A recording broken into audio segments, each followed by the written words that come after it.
Still with me, I'm Julia Hartley-Brewer. Delighted to be joined now by the Director of Campaigns at Sex Matters, that's Fiona McInerney, to discuss, a little bit of sanity creeping into the world. We've got a lot of insanity at the moment, so it's nice to have a little brief corner of sanity on the show. Fiona, thank you for joining us. Good to see you, Julia. We were planning to talk about Labour amazingly finally accepting that trans women aren't women. I mean, something that my entire audience has always known all along. But the thing I really want to talk to you about is Sandie Peggie. Now, explain who she is and the court case, the tribunal case, it appears that she has just won. Yes, I'm not quite sure she's won the case. Two different things going on. So Sandie Peggie is a long-term emergency nurse who did night shifts at a hospital in Fife and was made to share changing rooms with a male doctor. Women's changing rooms with a young man because he said he was a woman. And eventually it got too much for her and she said she didn't find that acceptable. He reported her and she was suspended, and she's been suspended from work since then, which was January. So she's been suspended from work since January. She was subject to disciplinary to investigate whether she was guilty of gross misconduct. And that is what she's just won. So it turns out, we just found out today that they held a hearing at the hospital in June, accused her of having misgendered this nurse. Well, correctly gendered him. Indeed. And also he had made accusations that because she didn't like him, because he was trans, that she'd walked out on a patient. And those are very serious allegations, very serious, because that calls into question her fitness to practice. Yeah. She could have been struck off. All of that has gone away. So that's never happened. No, indeed. And now she's back in the tribunal because while all this misery was going on, she brought a case against her employer and against the doctor to say, you are sexually harassing me, because making a woman share the women's changing rooms with a man is harassment. Yeah. But it is absolutely fascinating. All week, the news, we've had a story about how Greg Wallace was acting inappropriately, had been sacked from the BBC because he would expose himself to usually women members of staff, okay? But that's definitely unacceptable. But absolutely acceptable if he had claimed that he thought he was a woman, for him to be able to do that in a woman's changing room, it would appear. I mean, this is the madness and the doublethink that we're in, that a woman should be forced to be in her underwear in front of a completely strange man just because he's grown his hair, put a dress on and says he's a woman. Yes, and bear in mind that hospital staff, clinical staff particularly, have to come to work in ordinary clothes and then for hygiene reasons get changed into their scrubs at work. So she didn't have an alternative. She did her best to avoid confrontation with this man, but in the end, that's what happened. The defense this morning in the tribunal, which we've been hearing, is that all the other hospital trusts were doing the same thing. Yeah. So this is happening. So it's okay. But there have been other cases, haven't there, with more group of nurses who brought a case themselves as well. And there's a big expectation, hasn't there been, since the Supreme Court ruling a few months ago that, yes, funnily enough, the law not only is, but has always been the case since biological difference was recognised, that a woman is biologically a woman and not whether a piece of paper says it or whether, someone thinks it on a Wednesday afternoon. I mean, you'd have thought that all these tribunal cases would have just disappeared straight away anyway.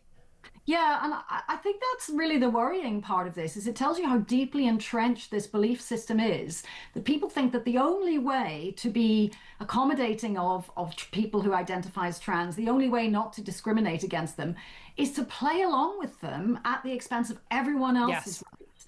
Now, clearly, that can't be right, because we all have rights. Yeah. And what needs to happen is to find some kind of balance. But yes. But there was this idea, though, wasn't there, that a trans woman, let's call them what they are, trans-identified man, would feel uncomfortable undressing with other men.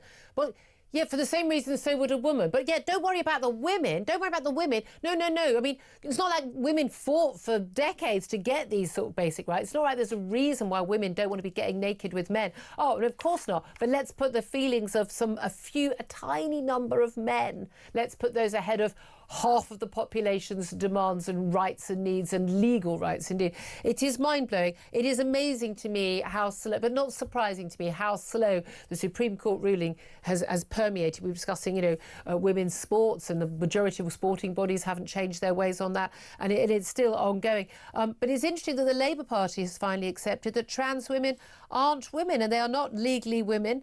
I mean, given that we have a Prime Minister who, until only, April, was of the view that about 30,000 women in this country had penises, that's quite a big change, isn't it? Very welcome change. It's great to see a bit of leadership. That's what's going wrong here. The Supreme Court has given us a common sense ruling that everyone can understand. There's nothing complicated about it. And we really need to see everyone step up now and just do what they know needs doing. So the Labour Party has finally declared, the National Committee of the Labour Party has said, all women shortlists, women's officers, women's, sections, meetings are for women. I mean, yeah. That's where we are. Well, that's what I've always loved when they talk about, first woman chancellor. They could have put any bloke in that job who said, I identify as a woman. And then under their thought process, they'd have had to said, no, this is the first woman chancellor. That's the insanity. And the thing is, I both know the insanity in a lot of this, and the dangers in a lot of this starts much, much earlier for an awful lot of people. And I know that you share a lot of my concerns about gender ideology. And it is an ideology. It's a political ideology being pushed on children from a very, very, very young age. Big concerns about new sex education guidance in schools that was published yesterday. And it's it's went bad under the Tories anyway. I'm absolutely furious with them still. But their proposals to ban lessons on gender identity, and also lots of the stuff not to be taught until children were, at least over the age of 9. We've seen some extraordinary things that have been taught to children at a very young age. But Labour has paved the way for lessons on gender identity, even in primary schools for children. This is a particular concern to me. I've got young nephews, and I've got friends who've got kids at nursery school where they seem to have a Pride March virtually every month. I mean, it's just extraordinary. The absolute explosion of obsession with gender identity and the teaching of this as a real thing. You could be non-binary or this or that, to young children who don't even know, 2 + 2 = 4 yet. I find very, very worrying and troublesome. Yes, and there's been a huge void in schools because teachers have been crying out for some clear guidance about what they're supposed to do. So what we've got with this new guidance on sex education is, I think, 2 steps forward, 1 step back. It's good news that they've kicked out silly notions like, that everyone's on a spectrum from Barbie to G.I. Joe. Yeah. I mean, we've spent decades trying to get rid of sex stereotypes, and yet the concept of gender identity was being taught using exactly those kind of stereotypes. So that's one thing, at least, that's now been outlawed. But the draft guidance under the previous government said they shouldn't be teaching about gender identity at all because it's not a proven fact. They should be teaching everyone's male or female because biological sex is a proven fact. Yep. This guidance has watered that down. They've said, don't teach that everyone has a gender identity. Well, why would you even be talking about gender identity? So that is not really... Most adults can't grasp the difference between gender identity and biological sex. The idea of, a 7-year-old can. Yes, and then the other problem is they've not made clear, and we're still waiting for the guidance on what teachers are supposed to do when a child comes in who's a boy and says they're a girl. Now, it's pretty obvious. Tell them they're not. Well, it's pretty obvious that that boy cannot be allowed to go everywhere the girls go, because that's just a complete abandonment of safeguarding. It's not because the boy's a threat. It's because the simple principle of separating male and female in certain situations. Toilets, changing rooms, The basic, and you're not making judgments about any one person. You can think what you think, but we shouldn't be encouraging it in children. I mean, this is one of the most damaging. It's child abuse. As simple as that. We call it what it is. It's child abuse. No child is born in the wrong body. No child is trans. Absolutely. And we still need the courage and leadership, I think, from someone in government to say to everyone in schools, we safeguard children in part by keeping male and female. Well, we didn't get it from the last Education Secretary. I doubt very much we're going to get it from Bridget Phillipson, that's for sure. Great to talk to you, Fiona McInerney. Keep up the fantastic work.